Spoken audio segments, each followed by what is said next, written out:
everyone to another episode of Inbound CEO. Today we have a very special guest in the building.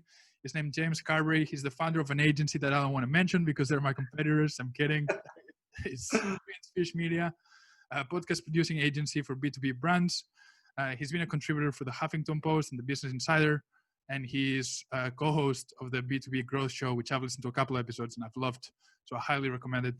It's a podcast dedicated to helping other B2B marketers achieve explosive growth. And he is the author of Content-Based Networking, which I'm really pissed that he stole that idea from me. How to instantly connect with anyone you want to know, right? I think we're going to have a great conversation today. James, thank you so much for being here. Yeah, thank you so much, Marty. I'm really looking forward to this conversation. We're obviously super aligned. We built businesses around the same thing because we both believe that it works. And there's a whole lot of companies that need what we're doing. So it's good to be talking to somebody else that gets it.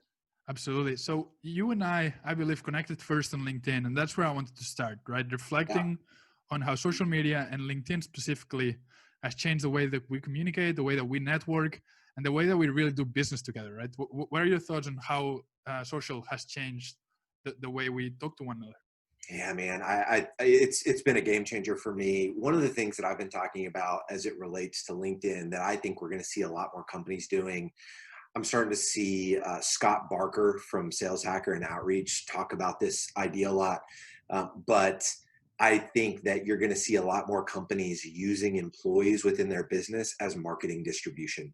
And so if you subscribe to Scott Barker's email newsletter, The Forecast, you saw that a few weeks ago. I don't know when this is going to go live, but a few weeks ago, he posted this idea of like, hey, if you're an account executive, if you're on a sales team and you're trying to get a job within an organization, when the VP of marketing gets to their interview with you, and all other things being equal, if you're going up against, say you've got 500 LinkedIn connections and you're going up against somebody that has 750 LinkedIn connections, if all other things are equal and you're both bringing the same value experience to the table, who do you think they're going to go with? The person with 750 connections or the person with 500? And he was like, I think they're going to go with the person with 750, because if they do that across the 50 people that they hire that year, or 25 people, or I forget what the number was, you're looking at, an additional 20,000 person reach by just hiring people that have incrementally more of a following on LinkedIn than you. And so we're starting to do this at Sweetfish, where we're empowering 5 different people on our team, myself included, to be what we're calling evangelists. And so our team is creating content for these individuals on our team, specifically for the purpose of posting on their personal profile on LinkedIn, because there is so much more reach available for a brand if you go through the personal profiles of your people. And we're seeing that we haven't even started yet. We've only just started like dipping our toe in it. June 15th is when we're really going to be kicking it off. And we're already seeing incredible results from it. So yeah, to say that LinkedIn is huge for us would be the understatement of the century. I love that. And it's funny you mentioned that all our business, for example, I'd say maybe not all, because we also generate a lot from Twitter and the podcast, but 90% of our business comes from LinkedIn and my personal brand alone, right? Yep. And that's been like life-changing for myself. And one of the things you mentioned that I've been obsessed over the last 2-3 months is because we work a lot with B2B CEOs specifically, and they're one person, right? And obviously they're the leader of the company, they're the face of the company, and they need to create their content and their personal brand. But they're running companies of 100, 200, 500 people. If we empower them to these 500 people create content as well, then we're escalating that 500 times, right? If everyone averages 1,000 views per month, you're getting 500,000 views per month just from that. So it's funny you mentioned that. It's something that I'm super passionate about. Why do you think companies aren't embracing it? Like, do you think it's they're trying to control the messaging too much? They don't want to give that much autonomy to their people. Do you have any hot takes on why more companies aren't embracing this idea? It's a good question. And we can tell that you're a co-host of a host because you're kind of stealing the show from me. But I've actually talked about this before. I think they're scared. I think they're scared that they're going to mess up, and things that they don't control or understand, they don't want to do it, right? So I was talking with a few content marketing experts in the show as well, and they were telling me the same thing, that it's it's hard to implement if you don't get it. And companies that do get it, I think, like you guys, right? You guys have 5 people doing it. You guys are 5xing what I'm doing on my personal brand myself. So I think it's mostly fear, right? You can't control that. You don't know what they're going to say, and lack of strategy.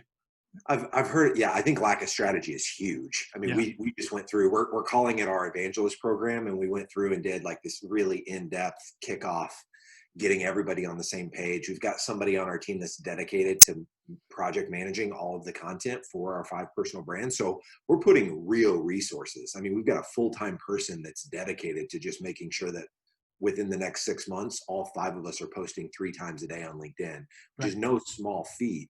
And it's going to be varied content. So there's going to be LinkedIn decks, videos, text only stuff, GIFs and memes. Like it's going to be a lot of variety. It's going to be a lot of things to juggle.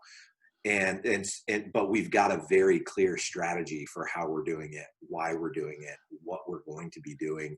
The thing that I've heard a lot of people talk about is being fearful that when you celebritize the people within your business, they're going to get taken away. Like they're going to get recruited away. That's for sure. The way that I'm thinking about it is like, if I celebritize, 5 different people on my team, hopefully more than that, we've got 3 or 4 other folks on the team that are already saying they want to be a part of it too. So when we get to the point where we can add new people, we're going to. But if we're celebritizing the people on our team and really turning them into influencers, thought leaders, whatever you want to call it, and they end up going away, well, awesome for them. But they're not going to be able to produce the amount of content that they were able to produce with us, because there's likely not going to be very many other companies willing to invest in the content creation for them that we're willing to invest. And so, you can go to another company and if you can make more money and that's better for your family, awesome. But I'm willing to bet that company is not going to invest in them and their content the way that we are. And so they're likely not going to want to leave. The other thing is I just think that when you invest to that level in your people and you trust your people so much to say, hey, we want you to be a loud voice on LinkedIn, and we want you to build your personal brand because that's going to help you for the rest of your career. And we're going to invest in that with resources and dollars, actually making sure that your content is fantastic. That trust and that investment, I think, makes people more loyal to you. So you look at like Chris Orlob at Gong, that guy's not going anywhere. I mean, and Gong put him on the map. But then you've got the other side of it. I mean, I say Gong put him on the map. Gong allowed him to build a really powerful personal brand. Yeah. But then you look at the other side and you look at like Dave Gearhart at Drift. Well, Dave Gearhart left, and I don't know the story. I don't know what happened there, but he left. But Drift has a system to where they can make other people on the team famous. So I'm starting to see, a lot of other people at Drift now start to put out a lot more content. And that's the engine I want to create here is like, if somebody leaves, great, then we'll get somebody else from the team and we'll start investing in them and turn them into a celebrity in the space, just like we did the person that just left. So I don't know. I just think there's ways of thinking about it that can get people out of this kind of fear-based mindset and really allow people to thrive. Sure. I think, like you said, strategy is a big thing. Actually, with a buddy of mine who's also in B2B, we've talked about like doing workshops and at companies and helping them implement that strategy, right? But that's something that we're planning on doing long term and still very early in the projects. We'd actually love to like get you involved in that when we have something more clear. And the other thing is like, what if we don't? Right? Like, what if we invest in them and they're very successful, they generate a ton of business for us, and then somebody steals them away?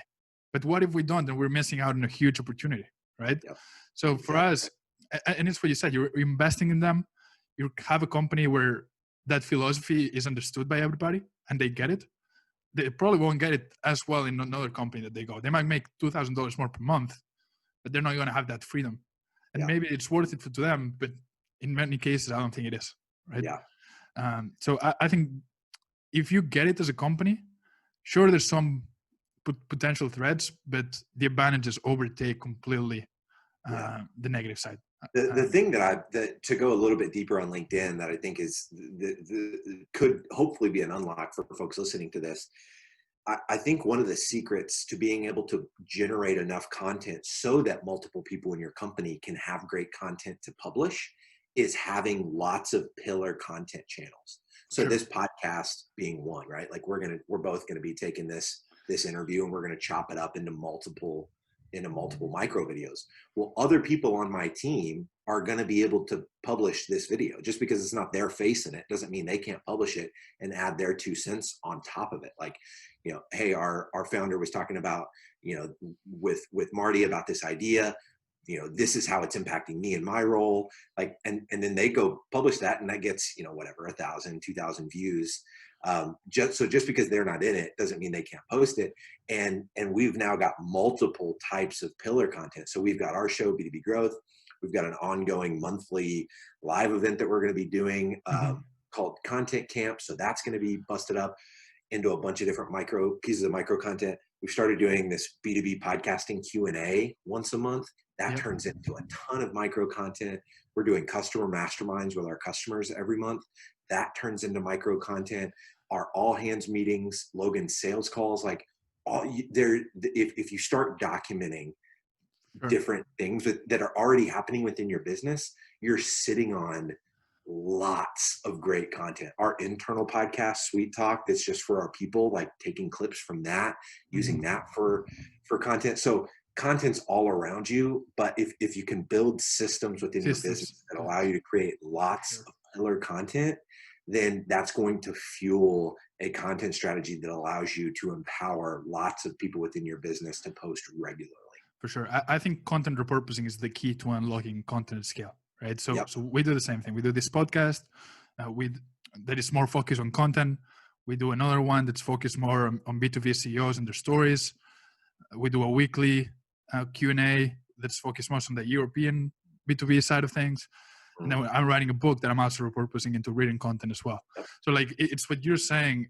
It's finding ways to get content at scale and making sure that you're using that time effectively. And something that's crazy to me, and I didn't want to touch on this too much, but or at all, but it's been on my mind lately. I found this company doing content repurposing with AI and doing it automatically, right? So they do the written content and the video content with the AI. You put the pillar, whether it's an article or a video content. The company is called Lately. We're talking to the CEO next week, I think, on a podcast. And then the AI finds the best highlights, both in written and in video, and creates clips and tweets and LinkedIn posts. And they're still on the early stages, and it's going to be crazy in 4 or 5 years. But when I was thinking in 10 years how content marketing and content repurposing is going to look like, I think that is going to overblown us, right? Because they do what we do. I was talking to the CEO. I was like, you're going to put us out of business, man. Like, I don't like this at all. But it's just something very interesting.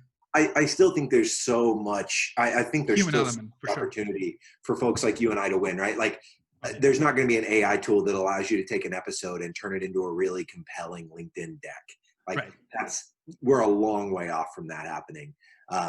There are tools that help you with micro videos, right? Like Veed and there are a few others. But man, I still think, there's a big human element for sure. Yeah, there's a lot of human element, but I'm excited that like technology is getting there, because I think the more companies figure this out, the more we're going to have quality, like the more quality content is going to be in the world, helping people get better in their role, in their industry, in their job function. And I just think we're all going to get better because of it. Absolutely. So one of the big things that I wanted to discuss with you is using podcasts to network, right? And I don't really like networking as much as building relationships with potential clients, referral partners, and other stakeholders in the industry. So one of the things that I want to ask you is, how do you balance making them aware of what your agency does with inviting them on the podcast and not selling to them, but creating a good relationship on that, but also so that they know that how you can help them potentially? Yeah. So there's, I mean, obviously I, wrote an entire book on this, so there's a lot to say here. But The thing I love so much about using your podcast, or it doesn't even have to be a podcast, it can be a video series that you're doing on LinkedIn, or Yeah. a blog series that you're writing, or a series of LinkedIn articles, or whatever.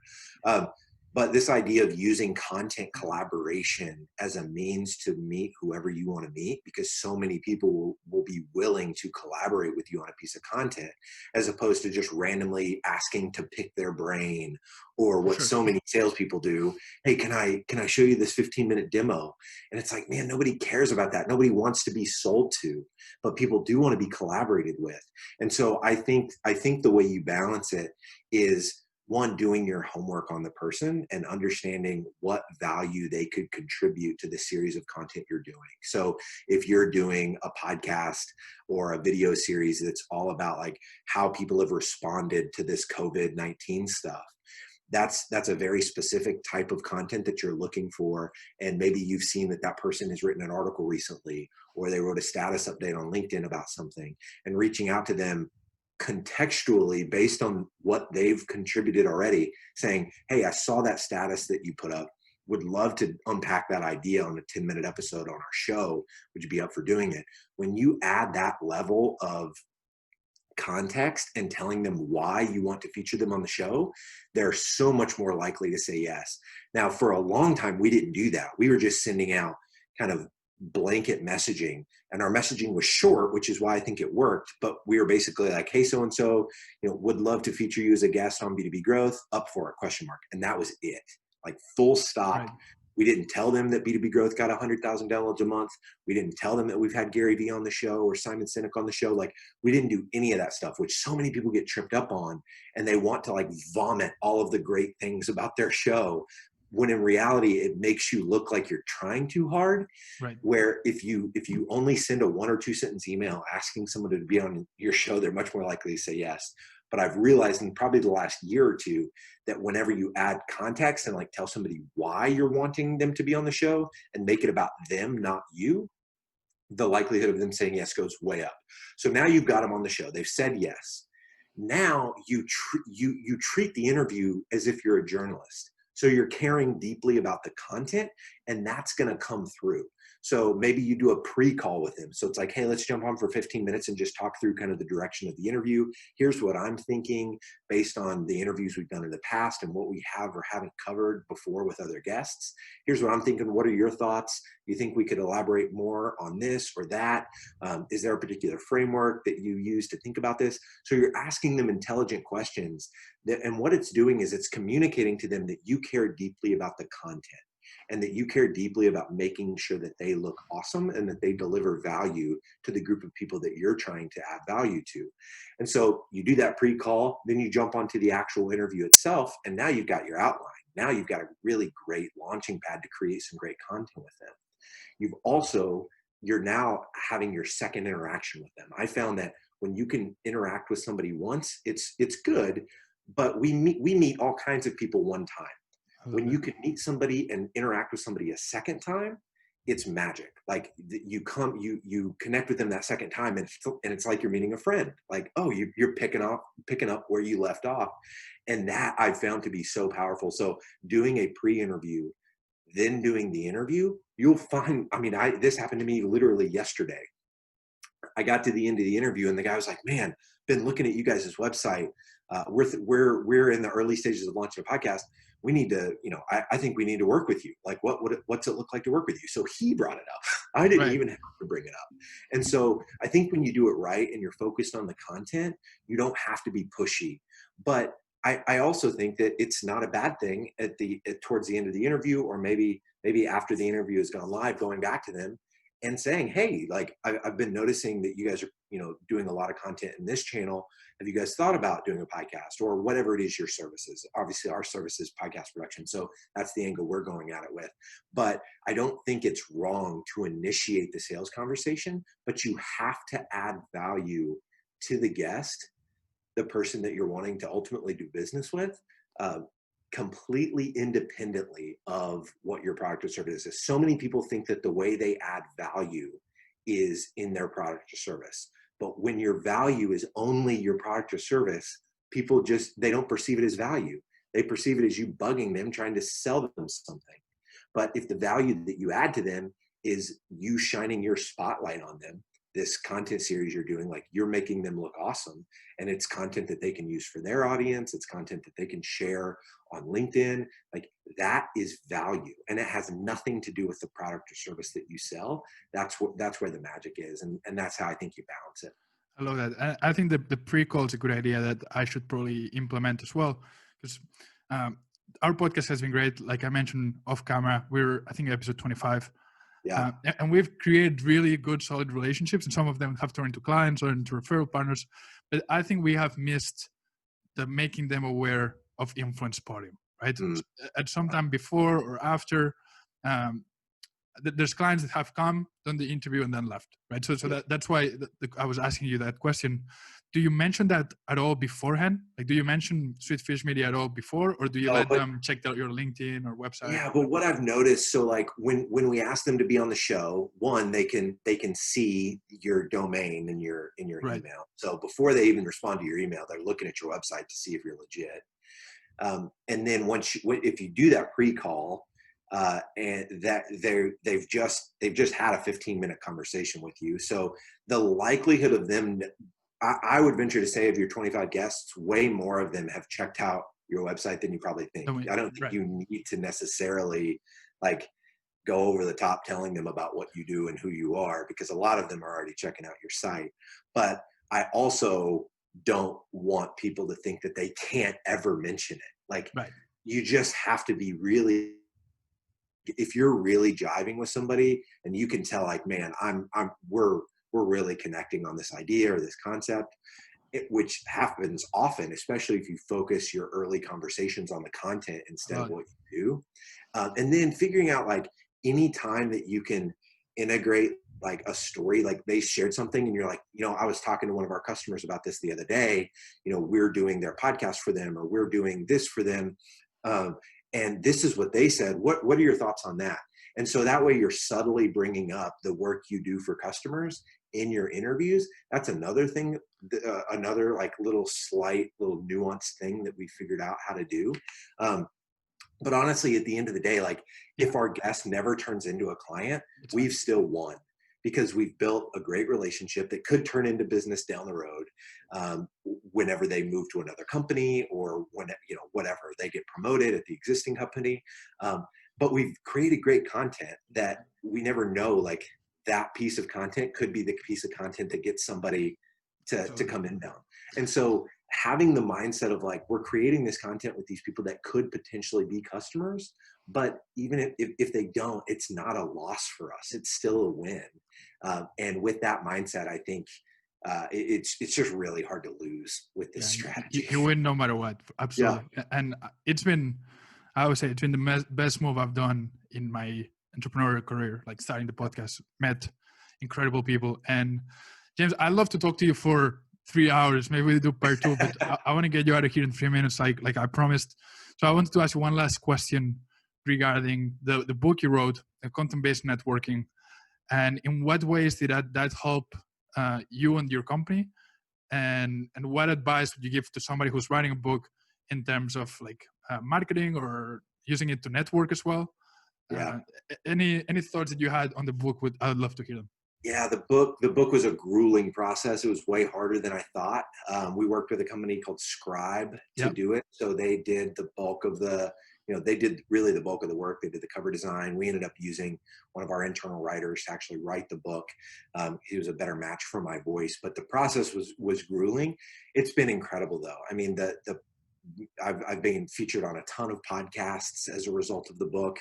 I put my phone number in the back of the book, which I would strongly recommend to anyone that writes a book, because what it allows me to do is and it's a Google Voice number. So it's not my actual number, but I put my Google Voice number in there and I basically say, hey, if you have any questions at all, or you want to try to figure out how you could apply this to your thing, text me.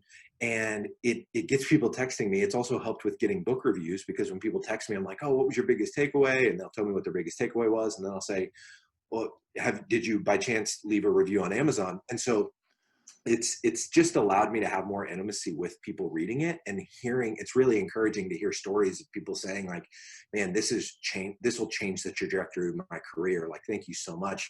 And that obviously makes you feel really good that an idea that you had and put out in the world is actually helping people. So I would say that it's helped tremendously. We're starting to use the book now in our sales process. So when Logan has a good conversation on the sales side, he'll drop one of the books in the mail and say, hey, great conversation. Here's our CEO's book. And so, can we, I don't know that I can necessarily point verbatim to, oh, this book led to this deal. Right. I know we just closed a new customer, I think a week ago, that, on the sales call with Logan, the guy held up my book and was like, hey, I just read your CEO's book. So we know it's having an influence in the sales process. And I would definitely recommend a CEO, especially in a service-based business. I just think it's a fantastic way to establish authority. That's what I was thinking as well. I appreciate your thoughts. Very comforting as well, because I know it's a tough, long process. I want to get you out of here. So thank you so much, James, for being here. Where can people reach out to you? So I'm all over LinkedIn. You can find me on LinkedIn, James Carbary, Carbary. The book is on Amazon or Audible. I read the Audible book. So if you just search James Carbary on Amazon or Audible, you'll see the book pop up. Then my email is james@Sweetfish Media. If anybody wants to reach out, james@sweetfishmedia.com. Happy to answer any emails too. So thank you so much, Marty, for the opportunity. I'm really looking forward to seeing this thing go live. I appreciate it. And if you're listening, thank you so much. Feel free to subscribe, share. James, I appreciate you. Take care, man. Awesome. Thanks a lot, man.